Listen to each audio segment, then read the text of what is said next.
On behalf of the Laurel and Optimist Club, I'd like to welcome everyone here. We really appreciate you coming out. This is a fundraiser for the club. All the proceeds here today goes back into the youth of Laurel County. Thank you, Lawrence. I think we also want to give Lawrence a big hand and all the Optimist Club members for the volunteering. For those of you that don't know what the Optimist Club do, they do a lot of things, and I was telling Lawrence earlier, everything they do is done first class.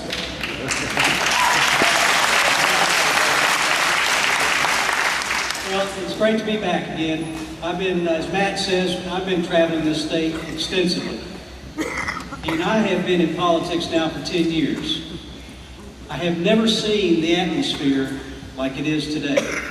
You know, always somebody's disgruntled, upset about something that's going on, but not like it is now. People are angry.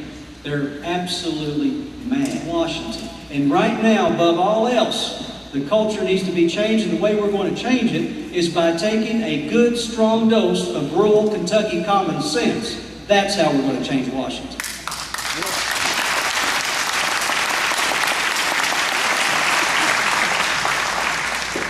Thank you for that warm welcome. Maybe you're getting a little preview of the November election tonight. Daniel and I would probably both like that. Well, it's great to be with so many friends in London, Laurel County. I mean, there's 20,000 jobs directly impacted. There are a couple 100,000 jobs that there's 100,000 jobs that are indirectly affected. All the restaurants, you're a restaurant owner, if you own a store, clothing, so all the money, the people who make indirectly or directly from coal mining, it's at risk.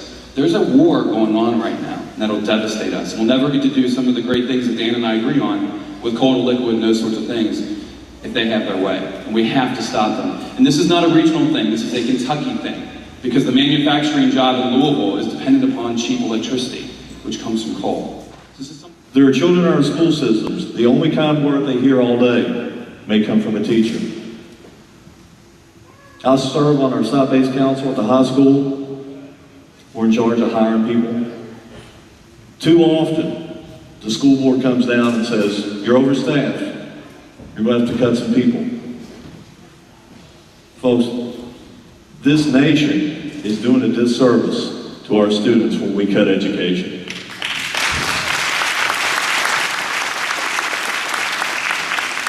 Children are our greatest natural resource, and they deserve every dime we can put into them. If we can get the children of East Kentucky to get the education they deserve, and we have to look at jobs. Once they're educated, where are they going to work? Listened to Dr. Mangiardo talk a lot about things they were going to do. Those things are fine. I would like to have a high-speed rail system come through. But in my opinion, real jobs are created from the private sector. Whenever community leaders, school leaders, business people need to come together and look at their community. What do you have to offer? We got schools in decline, we got communities in decline. Folks, it's up to us, it's up to me, and it's up to every one of you. What can we do to make our areas more attractive to jobs? Building a federal prison, to me, that's just income redistribution. We're taking tax dollars and we're paying a few folks to watch some inmates. I'd rather spend those dollars on education for children.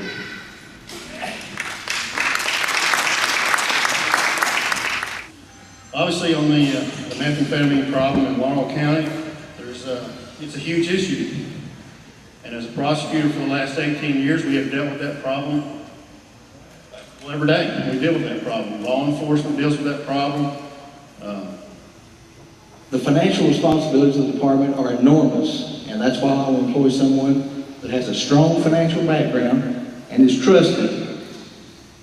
The way that I would make sure that all of Laurel County is effectively patrolled is, first of all, I would have a meeting with the Kentucky State Police Captain as well as the London City Police Chief and gain a better working relationship with them and their officers so that we can better effectively and more effectively serve you, the people. And what I mean by that, everything in our plan to go in and make our jail one of the best in the state has been based upon programs that have already proven to work in other facilities in the state? I think probably the biggest challenge that they will face will be having to administer that office in such a way that